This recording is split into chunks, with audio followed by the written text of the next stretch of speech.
Assalamualaikum warahmatullahi wabarakatuh. Wilujeng enjing urang kalih ibu kelas 3A, 3B sareng 3C. Mugia sareana aya dinu kaayaan sehat walafiat. Tepang deui sareng ibu dina dinten ieu, dinten Salasa kaping 6 September 2020, urang diajar basa Sunda. Sate acan diajar, urang ngadoa heula sasarengan di jero hate. Ngadoa di kawitan.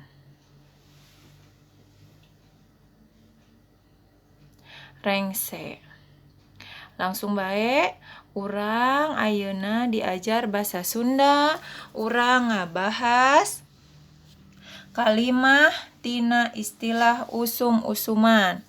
Hidep mangga siapkeun buku diajar basa Sunda kaca 42.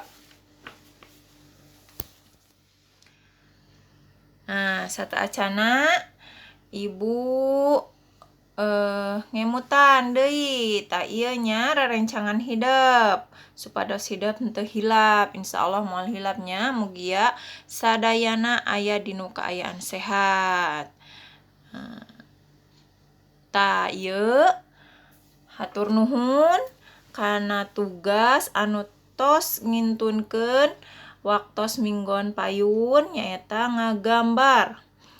Sararae gambarna sararae 3A, 3B, 3C sararae gambarna. Aya nu usum ngiji, aya nu usum halodo. Tah nya laras sadayana alhamdulillah laras dinu basa Sundana. Teu aya nu nyerat usum atau musim hujan, tidak ada ya. Semuanya pakai bahasa Sunda. Terima kasih, bagus-bagus semua gambarnya. Nah, kita langsung belajar saja ya.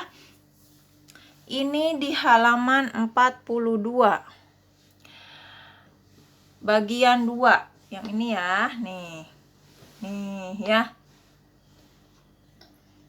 Prak jieun kalimah tina istilah usum-usuman. Titenan contona.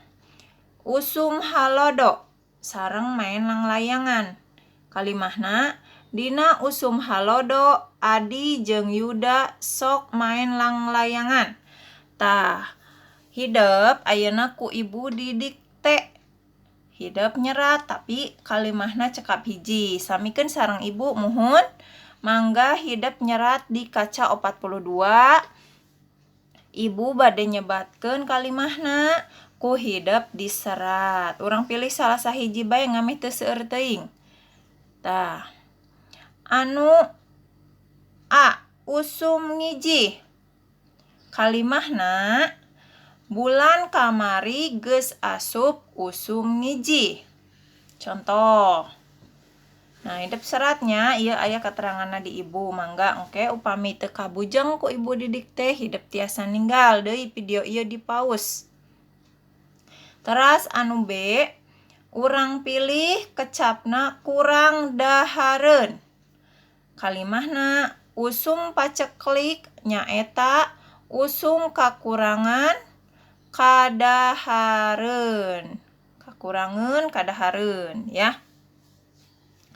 Anu C, usum katiga urang pilih.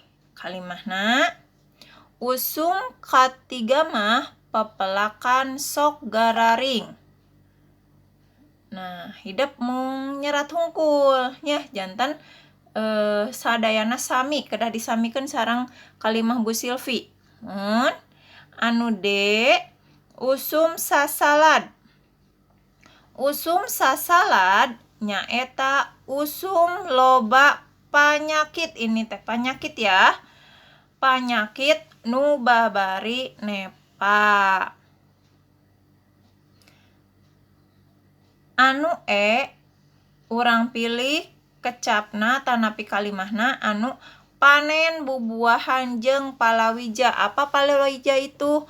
Contohna palawija teh tanaman kacang hijau, kedelai, singkong, kentang, ubi, wortel, kacang panjang, jagong, ta eta anu palawija ta eta. Ai bubuahan mah ibu percantan hidup terangnya bubuahan teh nu kumaha.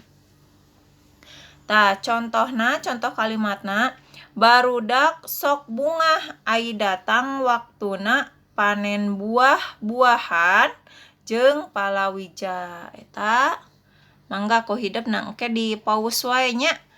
Nah, tong hilap hasilna dipotokeun sapertos biasa ke dikintunkeun ka ibu. Teras